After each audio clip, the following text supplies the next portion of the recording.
বাজ পাখির মতো ক্যাচ ধরে বাংলাদেশকে বাঁচালেন কুশাল পেরেরা। টুর্নামেন্টের সেরা ক্যাচ দেখল ক্রিকেট বিশ্ব। টাইগারদের জেতাতে যেন জান প্রাণ দিয়ে লড়ে গেছেন লঙ্কান ফিল্ডার, যেটা সবাই মনে রাখবে দীর্ঘদিন। প্রথমে লাফিয়ে ক্যাচ ধরে সেটি বাউন্ডারি লাইনে রেখে আবারও দৌড়ে এসে লুফে নিলেন অদ্ভুতভাবে।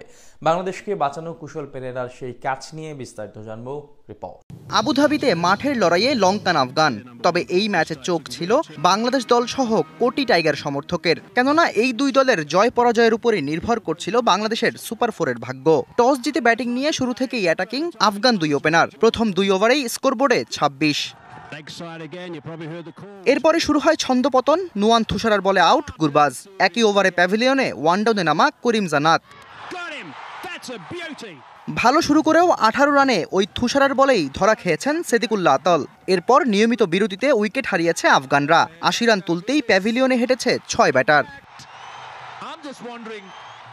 রশিদ খান যখন 24 রানে আউট হয়েছেন, তখন আফগান স্কোরবোর্ডে 7 উইকেটে 114।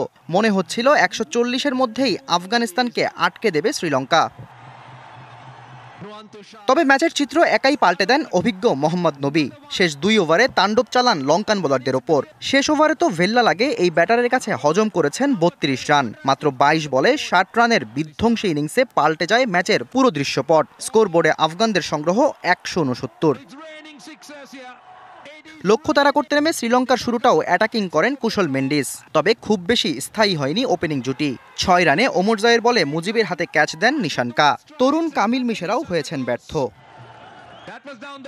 তৃতীয় উইকেটে মেন্ডিস কুশল পেরেরা রানের চাকা সচল রেখেছেন। দুজনের 45 রানের জুটি জয়ের পথও কিছুটা সহজ করেছে। তবে 28 রান করা সেট ব্যাটার কুশল পেরেরা হঠাৎই করে ফেলেন ভুল। মুজিবের বলে কট বিহাইন্ড হয়ে ফেরেন প্যাভিলিয়নে। আসালাঙ্কা হতাশ করলেও এক প্রান্ত ঠিকই আগলে রেখেছেন কুশল মেন্ডিস। খেলেছেন 74 রানের ম্যাচ উইনিং নক। শেষ দিকে 26 রানের ক্যামিও খেলেছেন কামিন্দু মেন্ডিসও। লঙ্কানরা লক্ষ্যে পৌঁছে গেছে অনায়াসেই। বিদায় ঘণ্টা বেজেছে আফগানদের। শ্রীলঙ্কার সাথে শেষ হাসি হেসেছে বাংলাদেশও।